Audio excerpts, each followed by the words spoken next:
Okay, guys, so it has been about almost 2 months since I have given birth, and I figured what better way to introduce myself than to share my birth story and hopefully give insight to someone else who is also on this journey or about to be as a first time mom, to hopefully give you a sense of peace as I have enjoyed watching a lot of first time parents talk about their experience. It made me feel a little less nervous, I would say.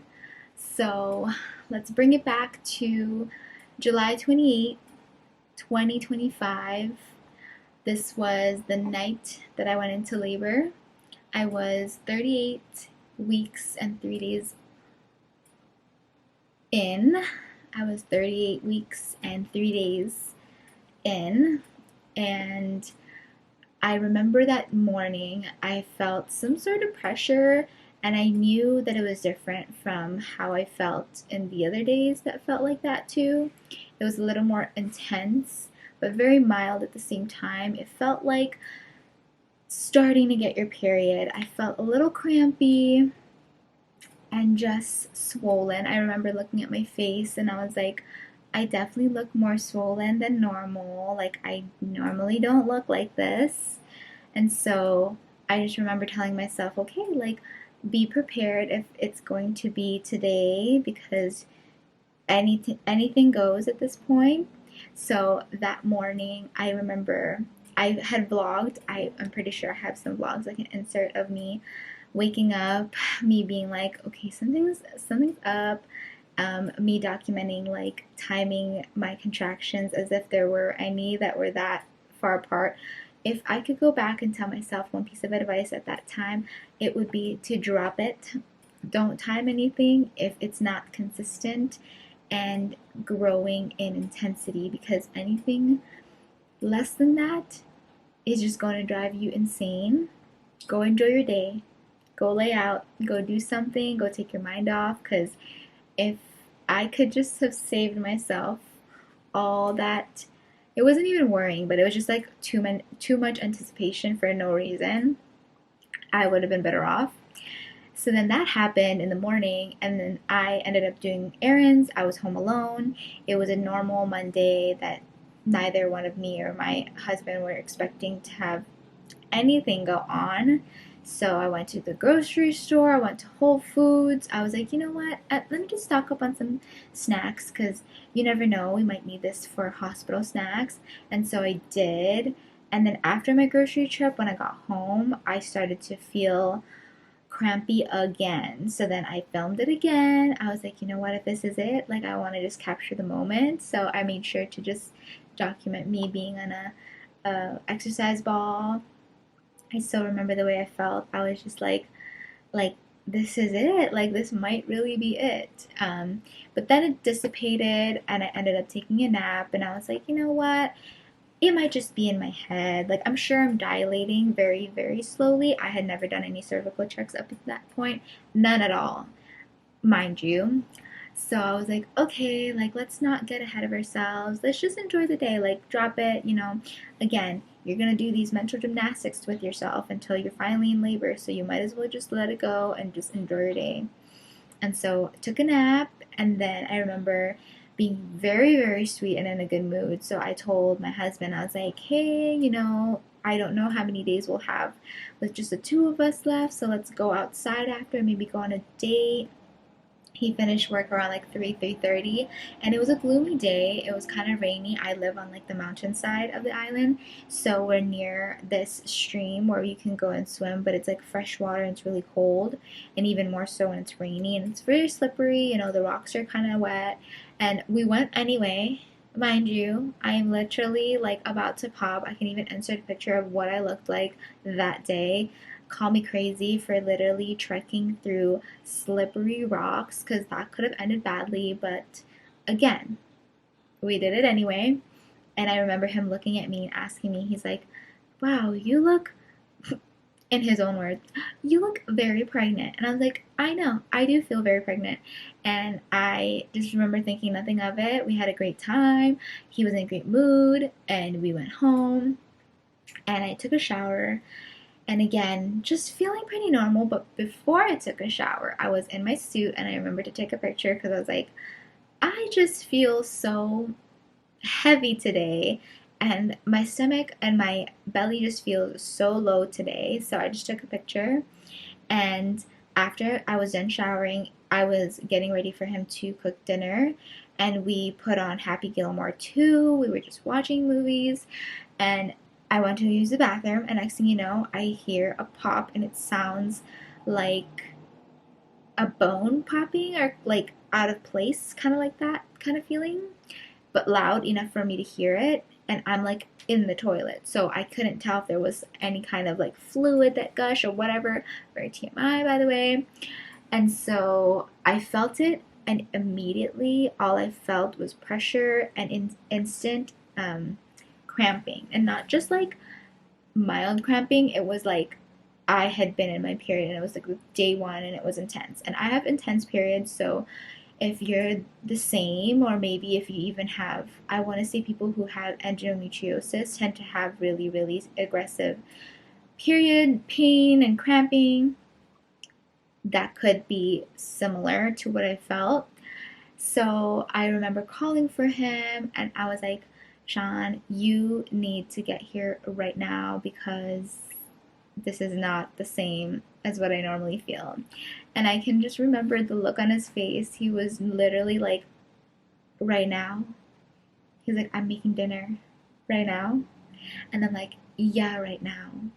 And I wasn't in a panic for some reason. It's like a deeper knowing that I felt all day that I just didn't want to say out loud because I didn't want to be wrong or have to be like let down and just like go through another night's sleep. So I just kept it to myself.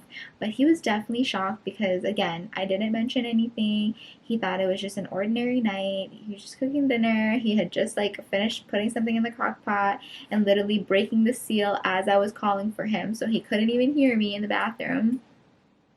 And so he's like, oh my goodness, like, are you all ready? Like, and mind you, I did not finish packing my hospital bag. Should have definitely finished that. But in my head, I was like, you know what? I'll do that like tomorrow or something.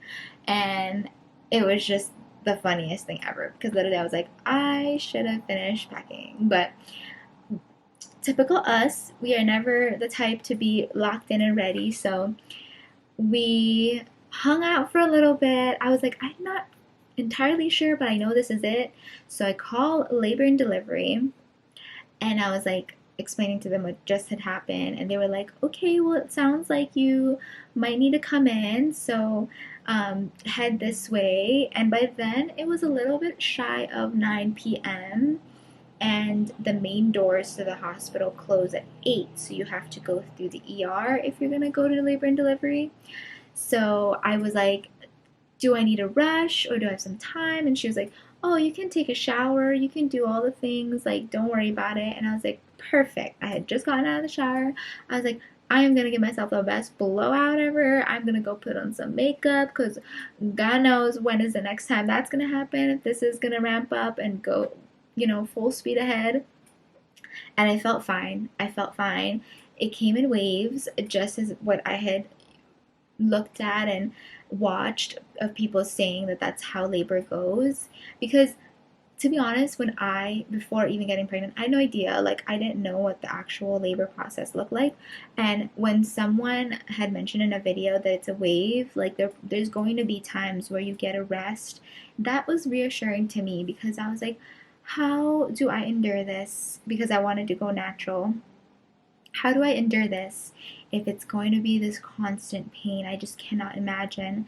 And so when I saw that video, it really was so encouraging to me because I was like, okay, like I can do anything for a set amount of time if, that pain kind of slows down and dissipates and ramps up again. I can do anything. So that was my mentality. And the whole time as the contractions were picking up, I was just kind of like, it's fine, this is doable. I'm not in that much pain. I can still walk. I can still talk. I have a bunch of videos of me heading to the car and everything, and I was still in good in a good mental space. And so we got everything loaded up. And by the time we got to the hospital, I think it was almost 10 when everything was like, we were admitted, paperwork done, all the things. And I was in labor and delivery and waiting for the doctor. And again, I had no idea how much I've progressed already. So then when he checked me, I was very pleased to hear that I was already at 4 centimeters dilated. I was like, wow, like that's amazing. I barely felt most of that. My water did break, so that was the only part where I was kind of like, I wonder what the experience would have been like if I didn't have my water break yet, because it started to just get so intense so quickly. So as I was there, 4 centimeters dilated, I was like, cool. And they were like, okay, you're staying. You're not going to leave. You're having this baby. And I was like, wow, this is kind of insane. I can't believe we're here. I can't believe this is happening.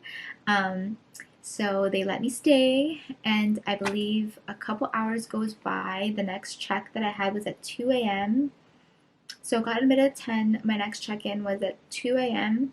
And by the time she checked me at 2 a.m., I had gone from 4 centimeters to 7 or 8. And that was purely because I didn't ask for an epidural yet. I walked around. I asked for a medicine ball or an exercise ball, and I was doing all the things. I had a labor comb that I hung on to. I got to eat. I brought like nuts and dried fruit. I bought things that were easy to eat but like very nourishing. And I was able to eat, which was really nice. So the whole time from those couple of hours, I was just locked in. I was like, let's continue to endure, and I'll let you know when I'm like tapping out. And it was just kind of funny because my husband was definitely like, give me a safe word, okay? Like, if you have doubts, if you're ready, you tell me, you say when. And I just remember being like, don't say the word. Don't say the word epidural, because I can't have that in my mental right now. I'm locked in. I'm intending not to have any medical intervention, so please don't ask. And I said, only if I say something. And if I say it once, I really mean it. Because, again, I think it's important to have that communication with your other half prior to things getting crazy and intense, because you're not going to be in the right mental space. So I feel like having a game plan is so important. I didn't have a big birth plan. I just knew my preferences. I all I wanted was them to just explain to me my options, and then I will make my decision then. But I had already intended to go all no intervention, right? So then they come back again, maybe like 2 hours later, and I'm at 9 centimeters. I'm so encouraged, but that's when the pain kind of just got so intense. I was like, okay, I'm at 9. I can do this. I have 1 centimeter to go, and then I'll be ready to push. You can do this. And the whole 3 hour stretch of me staying at 9 centimeters, I got checked 3 times because I was freaking out. I was losing my mental focus. It was just dwindling, and I was starting to panic for sure. Had I learned more coping mechanisms, I think, for that time period, I would have lasted longer. But again, it was another 3 hours of being stuck at 9. And then once I got an epidural finally, it took 4 hours for that last bit of centimeter of my cervix to fully dilate, fully soften for me to be ready to push. So in total, I don't think I would have survived another 7 hours of agony. So I was really happy that she offered it to me at 9 centimeters, despite what most people say of not being able to have it after a certain point. With my hospital, with my doctor and my nurse, they offered it to me. They were like, hey, we have a C-section coming up next door. Like, if you want this epidural, you need to ask for it now, because we won't be able to have the anesthesiologist come in. And mind you, I am in a very small hospital. I live in a small island. So it was really just kind of like deciding, like, okay, what is the best case scenario? And I asked for the epidural, and I fully broke down after. I told my husband, I was like, I'm just so disappointed in myself, and I was just so discouraged. I told him, like, this is just so hard, like, I can't do it. And he was just like, it's okay, like, you have made it so far and you are safe, like, is nothing is wrong, you're doing the dang thing, like, it's okay. And so once I was able to just accept that that's what the case was, the anesthesiologist came in, and mind you, staying still when you have when you're at 9 centimeters dilated and just so much pain and told to be still, I that was one of the hardest parts, is to just stay still regardless of how intense my contractions were getting, because I just didn't want them to get that messed up for sure. That was like a big fear of mine. So once he was able to get it done, it was very quick. He actually came to the room fairly quickly. They told me it was going to take like 45 minutes for him to get set up, but he got there at 20 minutes, was able to administer everything, and by 20 minutes I was in sweet relief. And oh my god, like, I get it now. And in hindsight, yeah, like I said, you don't know what you don't know, and you'll only make that decision once you're finally there. So I don't want to tell people, like, yeah, you think you can do natural, and then when the time presents itself, every case is different. Because, like I said, if the cards were different, if I was progressing the way that I had in the first half of my labor, I would have decided not to. But in that specific scenario, I made the right call for myself and my individual body, the way I perceive pain. So you do you. You don't take other people's word for it. There is no blanket yes or no or set way to do anything in labor, because anything goes in labor. You cannot be in full control of what's going to go on. You can only assess the situation at hand by the hour, by the minute, and make the best call with whatever you have. So that's my big piece of advice. And so we reached the final step of my labor. I finally was fully dilated by 8 a.m. So I was admitted around 10 p.m. Was ready to give birth at 8 a.m. And it took 20 minutes of pushing. I already had sensation down there. My epidural was starting to wear off already, which that's what I wanted. I didn't want to be fully numb. I wanted to have some sort of mind to muscle connection, and I was able to feel that. And it was just all pressure. No sense of pain, just pressure.